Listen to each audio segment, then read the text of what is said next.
여러분은 에어컨을 몇 도로 설정하고 계신가요? 24도, 22도, 혹시 20도 이하로 내려가 있는 분도 계시겠죠. 시원함을 빨리 느끼고 싶을수록 숫자는 작아지기 마련입니다. 하지만 여러분, 알고 계셨나요? 전기요금을 절약하고도 충분히 시원하게 여름을 보내는 마법의 숫자가 있다는 사실을요. 그 숫자는 바로 27도입니다. 27도라고 하면 왠지 좀 더울 것 같다고 생각하는 분들도 계실 겁니다. 하지만 실제로는 그렇지 않습니다. 왜냐하면 우리가 더위를 느끼는 진짜 이유는 온도 그 자체가 아니라 습도와의 조합 때문이기 때문입니다. 예를 들어 25도의 습도 70%인 방보다 27도의 습도 50%인 방이 훨씬 더 시원하게 느껴진다는 연구 결과도 있습니다. 저는 20년간 수천 가정의 에어컨을 점검해오며 고객님들께 늘 가장 많이 받는 질문이 전기요금 아끼려면 몇 도로 맞춰야 해요? 였습니다. 그때마다 제가 드리는 대답은 언제나 같습니다. 27도로 고정하세요. 절대 자주 바꾸지 마세요. 기억에 남는 고객님 한 분이 있습니다. 서울 양천구에 사시는 76세의 김미자 할머님이셨습니다. 늘 20도로 맞춰두고 하루 종일 에어컨을 틀어두셨는데 한 달 전기요금이 무려 16만 원에 달했죠.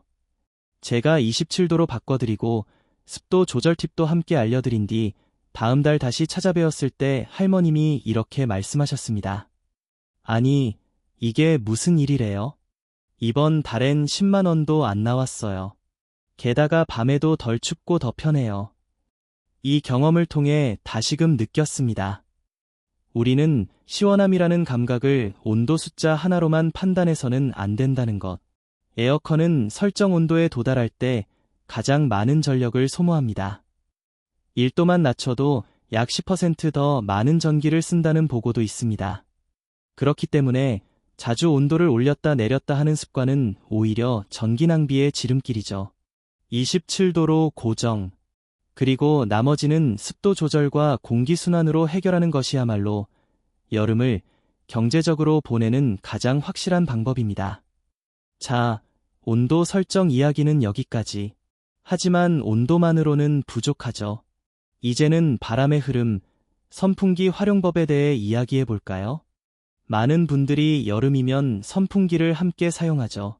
하지만 대부분은 별표 잘못된 방향 별표으로 쓰고 있다는 사실 알고 계셨나요?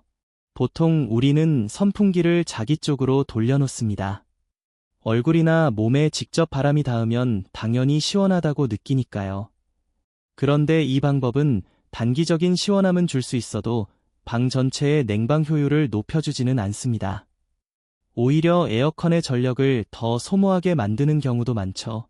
정답은 단순합니다. 선풍기의 방향을 에어컨 바람이 나오는 쪽으로 맞추는 것. 예를 들어 에어컨이 천장 위쪽에 설치되어 있다면 선풍기를 그 방향으로 두세요. 그렇게 하면 차가운 공기가 방 안전체로 더 빠르게 퍼지게 됩니다. 저는 얼마 전 부산에 사는 박현우 씨 댁에서 실제 실험을 해봤습니다. 하나는 선풍기를 몸쪽으로, 다른 하나는 에어컨 쪽으로 향하게 했을 때 똑같이 27도로 설정했지만 체감 온도는 무려 2.5도 이상 차이가 났습니다. 박 씨는 이렇게 말했죠. 같은 온도인데 진짜 공기가 도는 느낌이 나니까 훨씬 시원하네요. 이처럼 공기의 흐름을 어떻게 만드느냐에 따라 같은 에어컨도 전혀 다른 기계가 됩니다. 그리고 밤에는 특히 주의가 필요합니다. 선풍기를 강풍으로 얼굴에 직접 쐬고 자면 체온이 과하게 떨어지고 건강에 해가 될 수 있어요. 그래서 취침 시에는 약풍으로 바꾼 뒤 공기만 살짝 돌게 하는 정도로 유지하는 것이 가장 좋습니다. 또 한 가지, 선풍기 위치도 중요합니다. 방 끝에 둬서 바람이 벽에 부딪혀 되돌아오게 하면 실내 전체가 더 고르게 식어요. 이렇게 작은 변화만으로도 냉방 속도는 빨라지고 에어컨은 더 적은 전기로 더 큰 효과를 냅니다. 마치 에어컨이 보조 파일럿을 얻은 것처럼요. 그럼 다음으로는 에어컨이 숨을 쉴 수 있게 해주는 가장 중요한 관리법, 바로 필터 청소 이야기로 넘어가 보겠습니다. 여러분, 마지막으로 에어컨 필터를 청소한 게 언제인지 기억나시나요? 한 달 전, 작년 여름, 혹시 한 번도 안 하셨다면 지금 이야기를 꼭 들어보셔야 합니다. 에어컨 필터는 말 그대로 공기를 걸러주는 역할을 합니다. 하지만 이 필터가 먼지, 머리카락, 곰팡이, 심지어 미세벌레까지 가득 차게 되면 어떤 일이 벌어질까요? 정답은 에어컨이 제대로 숨을 쉬지 못하게 됩니다. 그 말은 곧 더 많은 전력을 써서 같은 냉방 효과를 내려 애쓰게 된다는 뜻이죠. 실제로 제가 수리하러 갔던 경기도 안양의 한 고객님 댁에서는 필터가 완전히 새까맣게 변해 있었습니다. 먼지 벽이라고 해도 과언이 아닐 정도였어요. 청소 후 한 달 뒤 다시 연락이 왔습니다. 선생님, 이번 달 전기세가 30%나 줄었어요. 에어컨 바람도 더 새고 시원해졌고요. 그만큼 필터 청소는 눈에 보이지 않아도 엄청난 차이를 만들어냅니다. 청소 방법은 정말 간단합니다. 1. 필터를 분리하고 2. 미지근한 물에 주방 세제를 풀어 부드럽게 문지르고 3. 깨끗한 물로 헹군 뒤 4. 직사광선을 피해서 말려주면 끝. 한 번 하는데 10분도 안 걸립니다. 하지만 20분이 여러분의 한 달 전기요금을 확 바꿔줄 수 있어요. 많은 분들이 까먹어서 못했다고 말씀하시는데요. 그래서 저는 항상 이렇게 말씀드립니다. 캘린더에 알림을 걸어두세요. 2주에 한 번 첫째 주와 셋째 주. 작은 습관이지만 쌓이면 엄청난 차이가 됩니다. 마치 매달 몇만 원씩 통장을 자동으로 채워주는 기분이랄까요. 그리고 여기서 중요한 사실 하나 더. 필터가 깨끗하면 단순히 전기요금만 아끼는 게 아닙니다. 집안 공기질 자체가 달라집니다. 특히 알레르기나 천식이 있는 가족이 있다면 더더욱 신경 써야 할 부분이죠. 그럼 이제 눈에 보이지 않는 또 하나의 핵심으로 넘어가 봅시다. 바로 에어컨의 심장이라고 불리는 실외기 관리 이야기입니다. 에어컨을 아무리 세게 틀어도 방이 잘 안 시원하다고 느껴진 적 있으시죠? 혹시 그 시간대가 오후 1시에서 4시 사이였나요? 바로 그 시간 창밖에서 들어오는 햇빛은 여러분의 냉방 효율을 몰래 훔쳐가고 있을지도 모릅니다. 햇빛은 단순한 빛이 아니라 열 그 자체입니다. 특히 남향이나 서양 창문이 있는 집이라면 더더욱 주의가 필요하죠. 제가 실제로 실험해 본 적이 있습니다. 서울 구로구에 있는 비슷한 구조의 두 아파트. 하나는 오후 시간대에 커튼을 꼭 닫고 다른 하나는 커튼을 열어두었죠. 같은 27도 설정에서도 전기요금 차이는 한 달에 약 2만 원 가까이 벌어졌습니다. 게다가 커튼을 닫은 쪽은 실내 온도가 평균 2.8도 낮게 유지됐어요. 믿기 어렵다고요. 햇빛은 유리를 통과하면서 실내 공기를 데우는데 엄청난 영향을 미칩니다. 실제로 창문을 통해 들어오는 직사광선은 실내 온도를 3도 이상 높일 수 있다는 연구 결과도 있어요. 그렇다면 어떻게 해야 할까요? 정답은 간단합니다. 오후 1시부터 4시까지 반드시 커튼이나 블라인드를 닫아주세요. 특히 두꺼운 커튼이 없다면 밝은 색상의 일반 커튼이라도 충분히 효과가 있습니다. 중요한 건 빛을 차단하는 것이니까요. 여기서 많은 분들이 실수하는 부분이 있습니다. 바로 어두운 색 커튼을 사용하는 것이죠. 검정이나 진한 회색 커튼은 오히려 햇빛을 흡수해 실내를 더 덥게 만듭니다. 그에 반해 흰색이나 베이지색처럼 밝은 색 커튼은 햇빛을 반사시켜 열기를 줄여줍니다. 혹시 그런 방이 너무 어두워지지 않나요? 라고 생각하실 수 있겠죠. 하지만 걱정 마세요. 햇빛이 가장 강한 서너 시간만 막으면 되고 그 이후에는 다시 열어두면 됩니다. 정리하자면 커튼은 단순한 인테리어 소품이 아니라 전기요금 절약의 무기입니다. 매일매일 커튼을 닫는 5초의 습관이 여름 내내 시원함과 절약을 가져다 줍니다. 다음은 에어컨의 숨구멍, 바로 실외기 관리법입니다. 이 부분을 놓치면 아무리 에어컨을 잘 써도 소용없을 수도 있어요. 함께 확인해 보시죠. 많은 분들이 에어컨을 이야기할 때 실내기만 생각합니다. 하지만 사실 별표 진짜 중요한 건 밖에 있는 실외기 별표입니다. 실외기는 에어컨의 심장이자 폐와 같은 존재죠. 뜨거운 공기를 밖으로 내보내고 시원한 공기를 유지하는 역할을 하니까요. 그런데 이 실외기가 제대로 작동하지 않으면 어떻게 될까요? 결과는 뻔합니다. 에어컨은 더 많은 전기를 먹으면서도 시원해지지 않고 때로는 과열로 고장까지 날 수 있어요. 실제로 저는 인천에 사는 조민석 씨 댁을 점검한 적이 있습니다. 무더운 7월, 에어컨이 계속 돌아가도 방은 전혀 시원하지 않았죠. 밖으로 나가보니 실외기 주변에 자전거, 화분, 빨래 건조대가 가득 둘러싸여 있었습니다. 공기가 통할 틈이 하나도 없었죠. 제가 조 씨에게 실외기 주변을 완전히 정리해드렸고 이에 덮여있던 판자도 제거했습니다. 그리고 일주일 후 조 씨가 전화해서 이렇게 말했습니다. 이게 무슨 일이죠? 갑자기 방이 진짜 시원해졌어요. 전기요금도 예년보다 20%는 줄었고요. 여기서 중요한 포인트 몇 가지를 정리해 드릴게요. 실외기 주변 최소 50cm 이상은 비워두세요. 자전거, 박스, 쓰레기 봉투 등이 가까이 있으면 열이 제대로 빠지지 않습니다. 실외기 위에 물건을 올리지 마세요.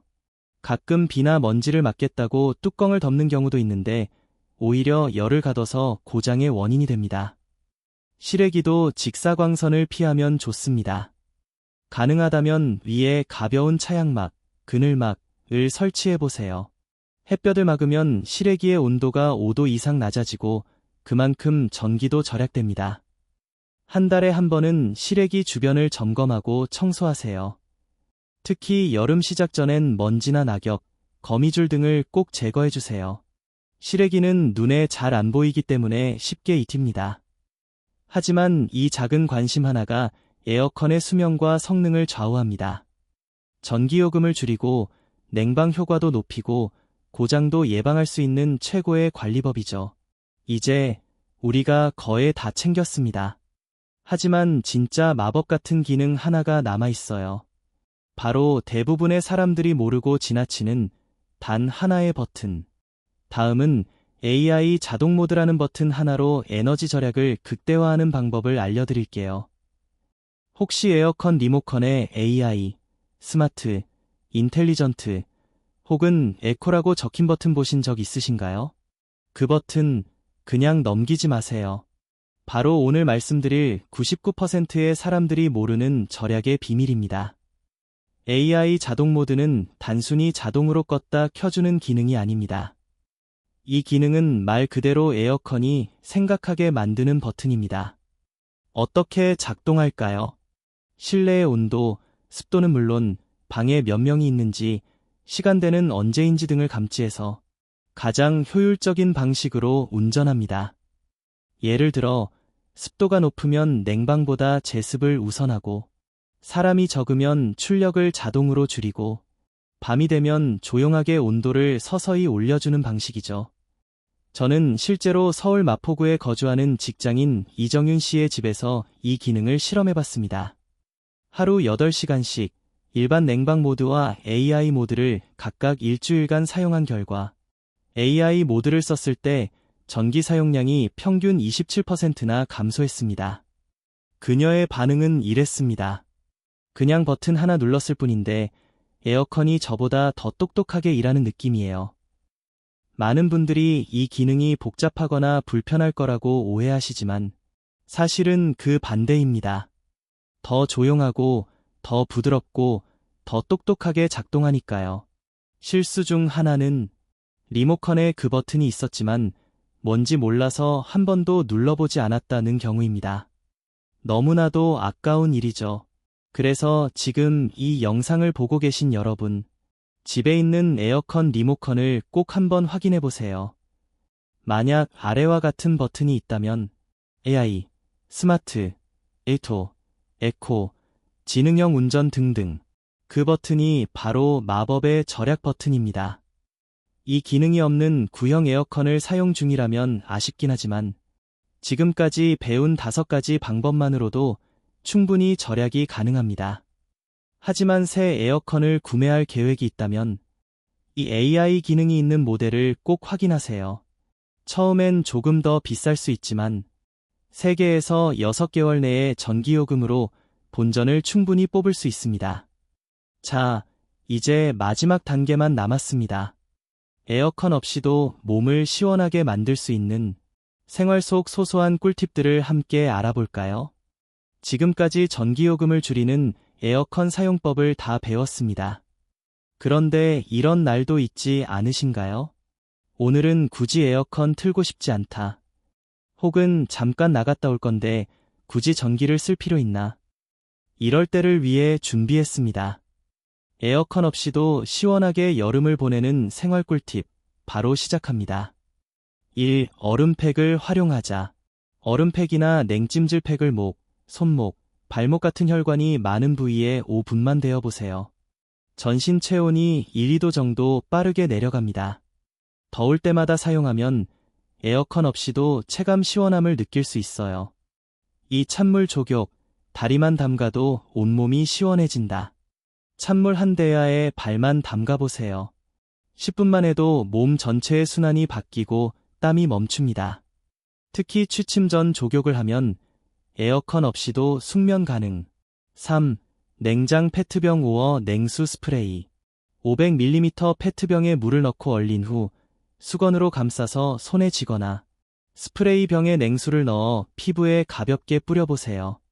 시원함 플러스 촉촉함까지 동시에 얻을 수 있답니다. 4. 젖은 수건으로 몸 닦기. 목과 팔이 핵심. 젖은 차가운 수건으로 목 뒤, 손목, 팔꿈치 안쪽을 닦아보세요. 이 부위들은 혈관이 피부 가까이에 있어 체온 조절 효과가 뛰어납니다. 고령자를 위한 3가지 주의사항. 노년층은 체온 조절 능력이 떨어지기 때문에 각별한 주의가 필요합니다. 직접 바람을 피하세요. 선풍기나 에어컨 바람을 몸에 직접 맞지 않도록 조절. 얇은 긴팔 준비. 온도 변화에 대비해 쉽게 걸칠 수 있는 얇은 옷을 가까이에 두기. 수분 섭취 자주. 갈증을 느끼지 않더라도 물을 자주 마시기. 이 팁들은 모두 에어컨 없이도 여름을 잘 나기 위한 지혜입니다. 그리고 무엇보다 중요한 건 무리해서 더위를 참지 않는 것. 특히 어르신 여러분, 절대로 더위를 견디는 것으로 생각하지 마세요. 여름엔 편하고 시원하게 보내는 것이 건강을 지키는 첫걸음입니다. 자, 이제 우리는 여름을 위한 진짜 준비가 끝났습니다. 이제 전기요금 걱정도 줄이고 건강도 챙기면서 똑똑하고 시원한 여름을 시작해보세요.